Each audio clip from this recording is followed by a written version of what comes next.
Greetings, everyone. I'm Eric Mackey, and I'm one of your trainers for DESE's PBIS Academy. This video is focused on enhancing equity in school discipline. The content for this video was developed by the Center on PBIS and Northeast PBIS. In this video, we'll discuss a 5-point intervention approach for enhancing equity in school discipline. Your responsibilities will be to identify steps to reduce disproportionate discipline in your school and implement those steps.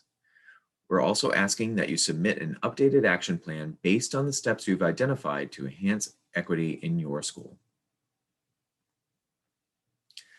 Let's set the stage and talk about what we mean by disproportionality in contrast to equity.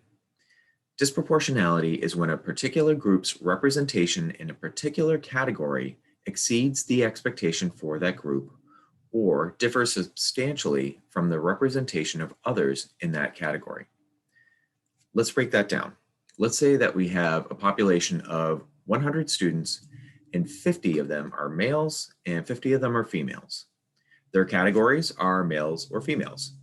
We would expect that if 10% of the population is referred for special education services, that the composition of those referred would be 50% female and 50% male. That would be equitable. But if the reality is that the composition of those referred is 80% male and 20% female, then it's disproportionate. To see this difference, we need to be able to disaggregate our data or break it down by categories such as gender, race, IEP status, etc. As an aside, it's important to note that there is no evidence supporting males are more likely to need special education services than females. Let's take a look at this data from the Mass Education Equity Partnership, which highlights that despite Massachusetts leading in education by some metrics, there's still strong disparities present for low-income students and students of color.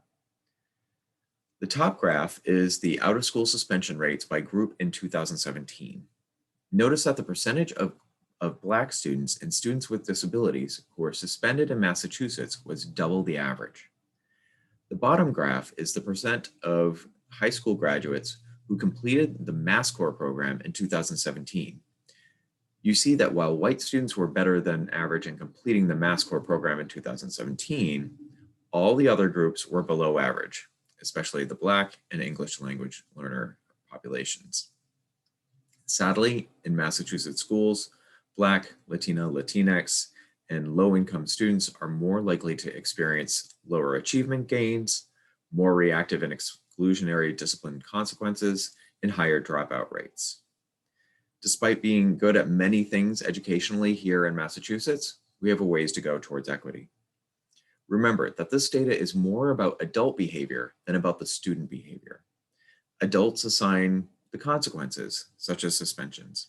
Adults assign the classes and the adults teach the classes. We need to work with the adults to create change towards equity. Some may suggest that disproportionality in outcomes can be explained by poverty level or socioeconomic status. This research by Anion and colleagues from 2014 compared two populations, students who were Black and students receiving free or reduced lunch. They were compared with regards to the odds of receiving a certain outcome, such as office discipline referrals or suspensions, in comparison to other students.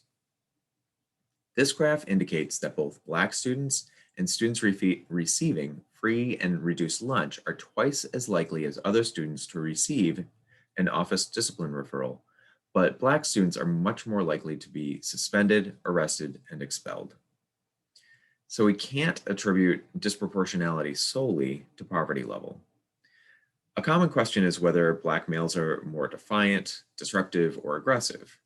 Research by Bradshaw and colleagues, Lawson and Skiba and colleagues does not support this logic. This stereotype seems to have more to do with the policies, beliefs, and behaviors of the adults, so those are our primary targets for intervention. Given our focus on equity, it's reasonable to ask whether PBIS has an impact on disproportionate discipline. In this graph from Kent McIntosh's research on the impact of school-wide PBIS on racial and ethnic disproportionality, you see that the percentage of students suspended is generally lower for Black, African American, multiracial, and Pacific Islander students in those schools implementing PBIS versus the schools who aren't implementing PBIS. Yet, disproportionality still remains. So we clearly have work to do in leveraging our PBIS framework to create equity. We are suggesting that while building your PBIS framework, you also build in cultural responsiveness. We have some tools to help you through that process.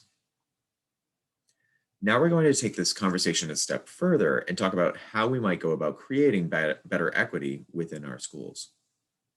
In this video, we're going to talk about 4 out of the 5 strategies for enhancing equity specific to discipline in our schools. The 5th strategy for neutralizing implicit bias will be addressed in a separate training. Please note that the content and additional resources on this topic can be found on pbis.org in the equity section. The first suggested step towards creating equity and discipline is to focus on effective academic instruction. We want to make sure that we are providing students with evidence-based curricula in the most engaging ways, be it for academic or social emotional skills. Without good content and teaching, students are likely to fall behind. Those who fall behind are then more likely to act out as they aren't able to follow along and relate to the content.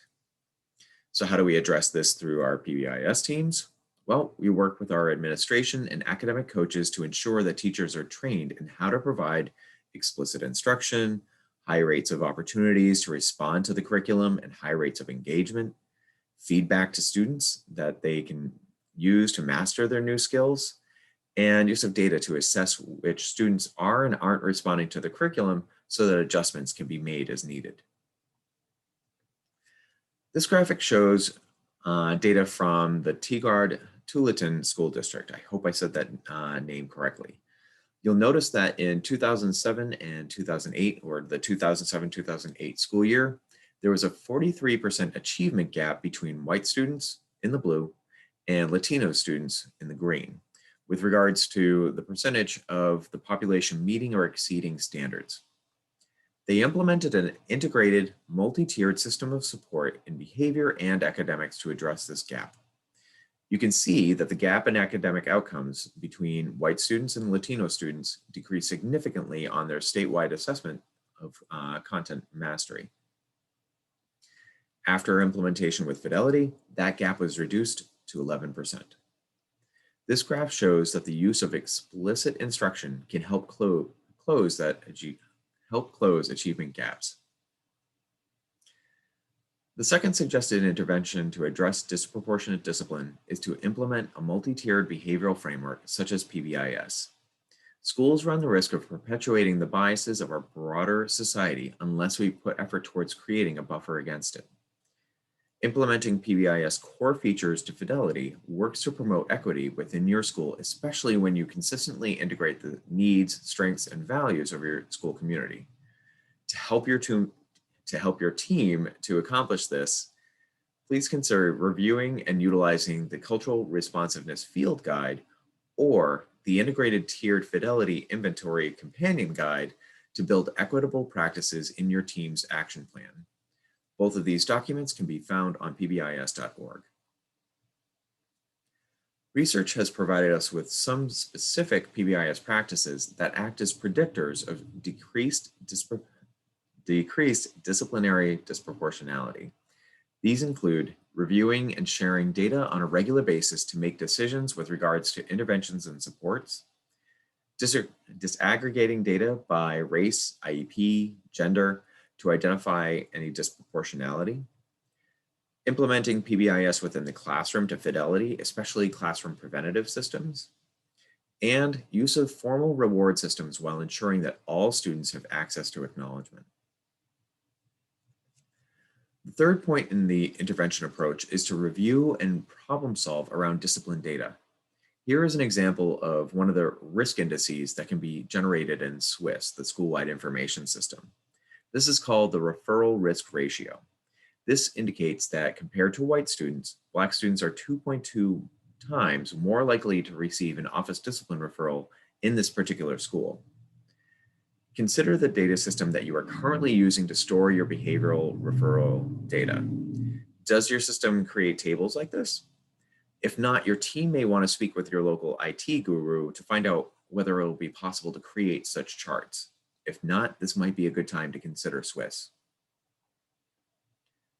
The fourth point in the intervention plan for discipline equity has to do with policy.